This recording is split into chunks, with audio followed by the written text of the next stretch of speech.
Halo, selamat pagi pemirsa. Apa kabar Anda hari ini? Senang sekali kami dapat menjumpai Anda dalam berita Papua hari ini.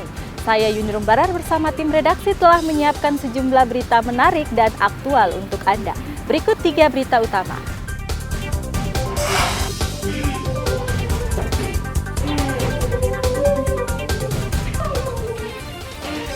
Tiga jenazah korban penembakan KKB dievakuasi ke Timika. Sekelompok pemuda membacok warga yang melintas di Jalan Aliarkan, Merauke. Tangan korban putus. Kasus kriminal meningkat karena miras. Polisi gencar razia penjual miras oplosan di Merauke.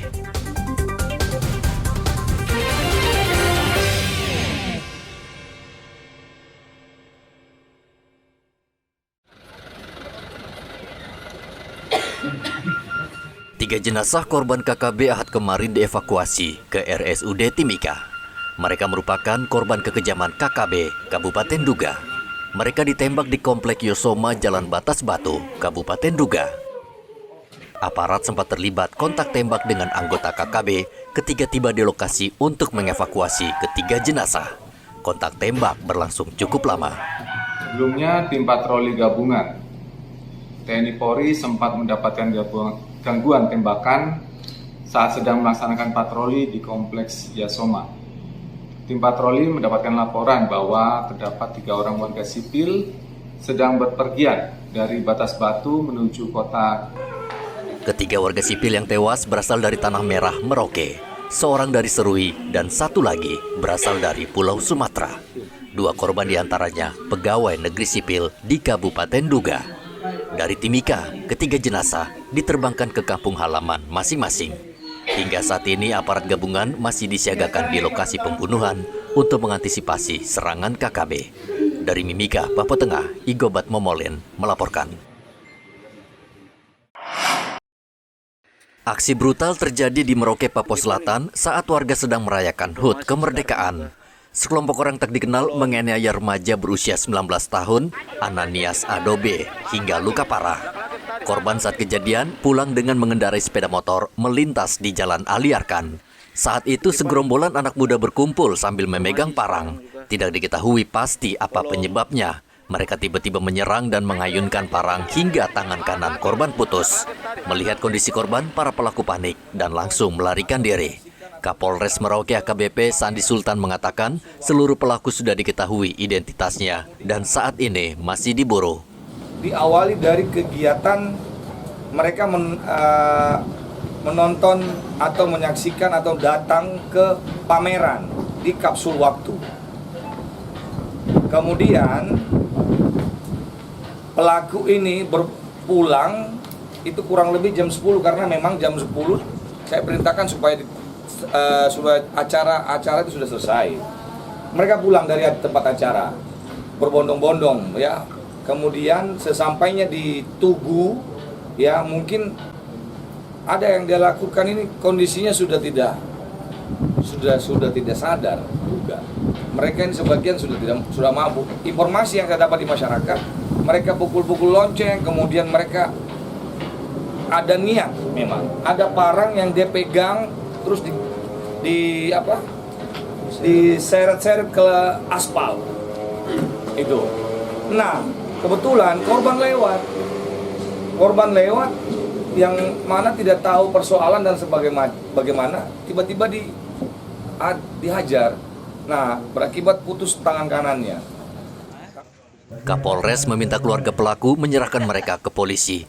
Jika tidak, ia akan mengambil langkah tegas dan menangkap mereka. Sementara korban saat ini masih dirawat di RSUD Merauke. Muhammad Ridwan melaporkan dari Merauke, Papua Selatan.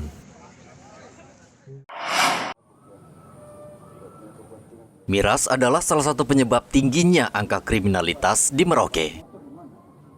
Untuk menekan peredaran miras, polisi kerap merazia sejumlah tempat penjualan miras. Salah satu lokasi yang dirazia adalah Jalan Ampera, Aliarkan, serta belakang Transito. Ketiga tempat ini disinyalir lahan subur penjualan miras di Merauke. Puluhan polisi menyusuri jalan di kawasan ini untuk mencari penjual minuman keras oplosan yang merupakan minuman keras paling favorit di Merauke. Karena razia diduga sudah bocor, tidak satupun penjual miras pada malam itu terlihat batang hidungnya. Mereka sudah melarikan diri sebelum polisi datang. Kejadian itu ya yang pertama terakhir. Ya. Semoga dengan kita rutin melaksanakan patroli ini bisa menekan tingkat kriminal di wilayah kita. Terlebih khusus pada saudara-saudara kita yang sering mabuk. Kemudian sasaran kita bukan cuma THM. Kita kalau menemukan mungkin ada masyarakat yang menjual minuman keras maupun pabrik maupun lokal, kita hentikan. Memberantas minuman keras di Merauke tidak mudah dan masih jadi pekerjaan rumah aparat penegak hukum. Selama 2 hari terakhir, 2 warga Merauke tewas akibat terkena sabetan senjata tajam yang dilayangkan para pelaku yang mabuk minuman keras. Muhammad Ridwan melaporkan dari Merauke, Papua Selatan.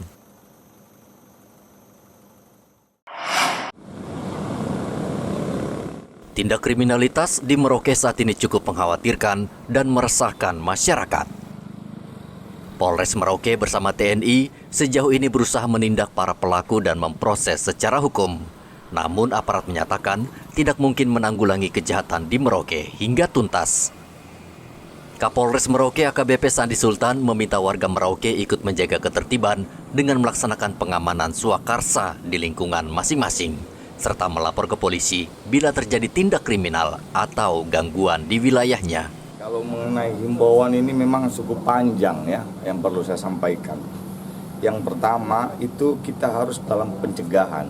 Tindakan kepolisian, semuanya anggota kepolisian, saya sudah perintahkan dari jajaran Polsek dan Polres agar melakukan kegiatan-kegiatan patroli dan satuan Bimas serta Intel. Melakukan penggalangan dan bimastral ya itu di masyarakat. Karena kondisi yang aman ini memang perjuangkan itu atau mempertahankan itu sulit ya daripada merebut. Jadi saya sebagai Kapolres ini berusaha untuk mempertahankan. Salah satu tindakan kita itu adalah melakukan kegiatan patroli satu, kemudian memberikan penyampaian kepada masyarakat bahwa masyarakat bisa menjadi polisi dirinya sendiri dengan cara seperti apa? Mendirikan pos kamling di wilayahnya masing-masing. Dalam 2 tahun ini kan sudah kita lakukan 2 kali ya kegiatan pos kamling, bahkan kita lombakan ya itu. Kemudian yang ketiga terkait dengan peran Polri di Kabupaten Merauke ini tidak bisa berjalan dengan maksimal tanpa ada dukungan masyarakat. Kapolres Merauke juga meminta pemerintah kabupaten aktif dan peka terhadap situasi di Merauke. Saat ini, polisi dan tentara rutin berpatroli di seluruh kawasan Merauke, bahkan hingga ke kampung-kampung untuk memberikan rasa aman bagi masyarakat. Muhammad Ridwan melaporkan dari Merauke, Papua Selatan.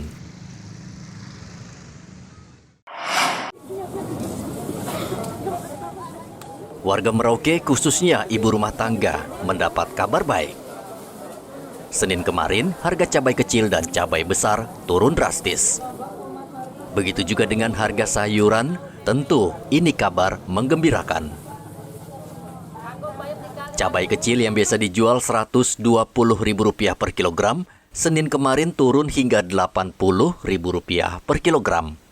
Begitu juga dengan cabai besar, dari Rp70.000 turun menjadi Rp55.000 per kilogram.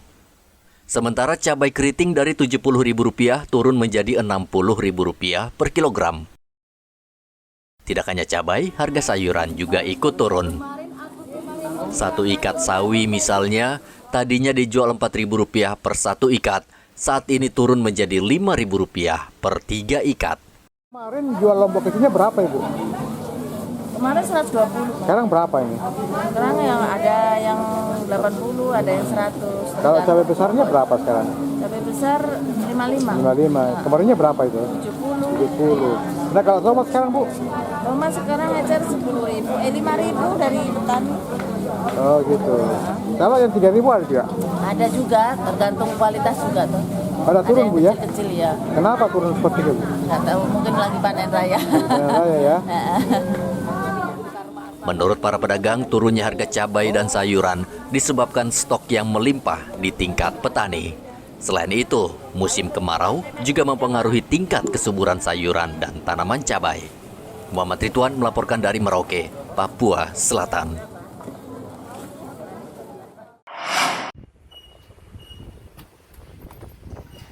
Harga LPG di Kabupaten Mimika, Papua Tengah sejauh ini masih terpantau normal dan stoknya juga aman hingga beberapa bulan ke depan.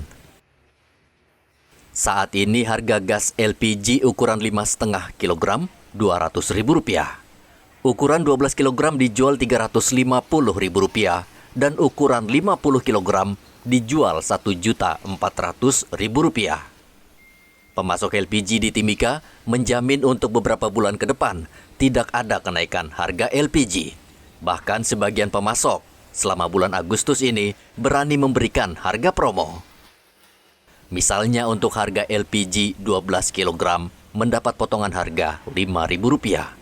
Kami aman, di gudang ada sekitar 5.000-an yang 12 kilo, yang 5,5 ada sekitar 700-an, sama yang 50 kilo ada 150-an di gudang. Terus masih ada di kontainer juga belum bongkar, jadi stoknya aman. Ada juga yang masih perjalanan di Pomako, di kontainer juga masih banyak, belum dibongkar. Kebetulan selama Agustus kami ada promo untuk pembelian LPG-nya, jadi kami ada penurunan harga. Jadi kalau untuk eceran konsumsi pelanggan rumah tangga itu 12 kilonya kami kasih harga 345. Lagi ada diskon. Kan kemarin 350 toh. Sekarang 345 gitu. Karena yang kemarin yang ada yang bisa dikurangi harganya itu 12 kilo. Makanya dipromokan dikurangi 5.000 selama bulan Agustus. Kalau ke outlet itu kan misalnya dia nggak ada minimalnya Pak. Meskipun 2 tahun mereka tetap dapat promo. Itu yang toko-toko jual kembali Pak.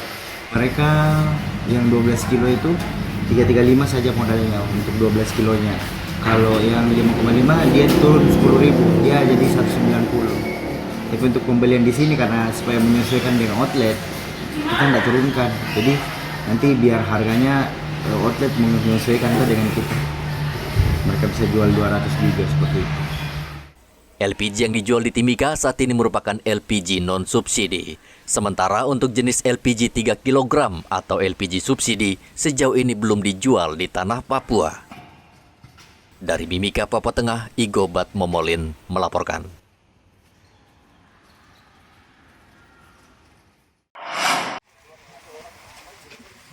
Polda Papua terus mendistribusikan bantuan pangan ke distrik Agandugume dan Sinak, Kabupaten Puncak, untuk membantu warga yang bulan Mei lalu menderita kelaparan akibat cuaca ekstrim. Bantuan kemanusiaan terus mengalir karena warga masih sangat membutuhkan makanan, karena kondisi cuaca ekstrim masih terjadi hingga 6 bulan ke depan. Bantuan dari Kapolri dan Polda Papua diangkut menggunakan pesawat sewa dari Kabupaten Mimika, tujuan distrik Sinak. Bantuan kemanusiaan dari Bapak Kapolri Jenderal Polisi Listio Sigit Prabowo berupa 20 ton beras diperuntukkan kepada masyarakat yang terdampak bencana kelaparan akibat gagal panen di 3 distrik di Kabupaten Puncak, Provinsi Papua Tengah. Pendistribusian logistik dari Bandara Moses Kilangin Timika menuju distrik Sinak maupun Agandugume berjalan aman dan lancar. Saat ini ribuan warga di 3 distrik masih dilanda kelaparan. Mereka membutuhkan makanan dan pakaian untuk melindungi tubuh dari cuaca dingin yang ekstrim. Bantuan sejauh ini terus berdatangan dari berbagai pihak. Namun pendistribusian terkendala cuaca dan medan yang sulit dan terpencil. Dari Mimika, Papua Tengah, Igobat Momolin melaporkan. Bapak semua, terima kasih ya, kami balik. Oke, semoga bisa bermanfaat untuk Bapak dorang, bantuan dari Bapak Kapolri, Bapak Kapolda, dan Bapak Asop. Isinya, dan engkau pula lah yang menentukan segala-galanya. Tidak semua orang beruntung lahir pada tanggal 17 Agustus atau pada saat HUT kemerdekaan. Namun ketiga bocah di Kampung Payum, Kelurahan Samkai, ternyata lahir tepat pada saat negeri ini juga berulang tahun. Mereka adalah Agustina, Yesi, dan Paskalina.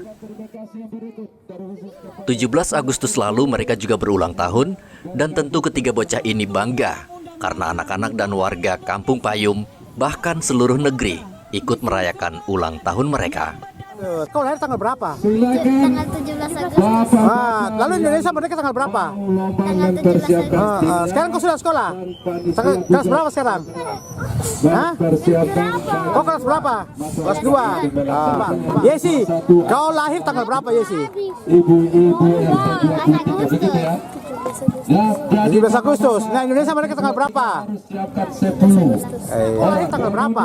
17 Agustus. Nah, kalau Indonesia mereka tanggal berapa? 17 Agustus. Teman-temannya memberikan hadiah kalung yang membuat mereka bertiga terharu sekaligus bangga. Sementara itu di Maibrat, Provinsi Papua Barat Daya, semarak HUT kemerdekaan tak kalah dari wilayah lain. Warga Maibrat membentangkan bendera raksasa di Bukit Maibrat. Di antara mereka ada pelajar hingga tokoh adat.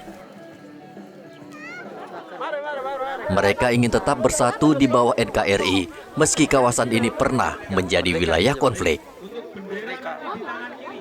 Kini warga sadar dan ingin membangun Maibrat agar bisa maju seperti daerah lain.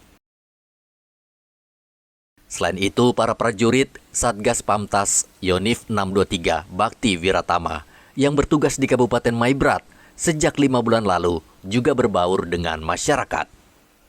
Kabupaten Maibrat dibentuk tahun 2009 dari pemekaran Kabupaten Sorong. Jumlah penduduk di kabupaten ini 42.000 orang yang terdiri dari berbagai suku. Muhammad Ridwan dan Topan melaporkan dari Merauke dan Maibrat. Informasi tadi sekaligus menutup jumpa kita dalam berita Papua hari ini. Saya Yunirum Barar beserta tim redaksi yang bertugas mengucapkan terima kasih atas perhatian Anda. Selamat pagi, sampai jumpa. Wanyambe.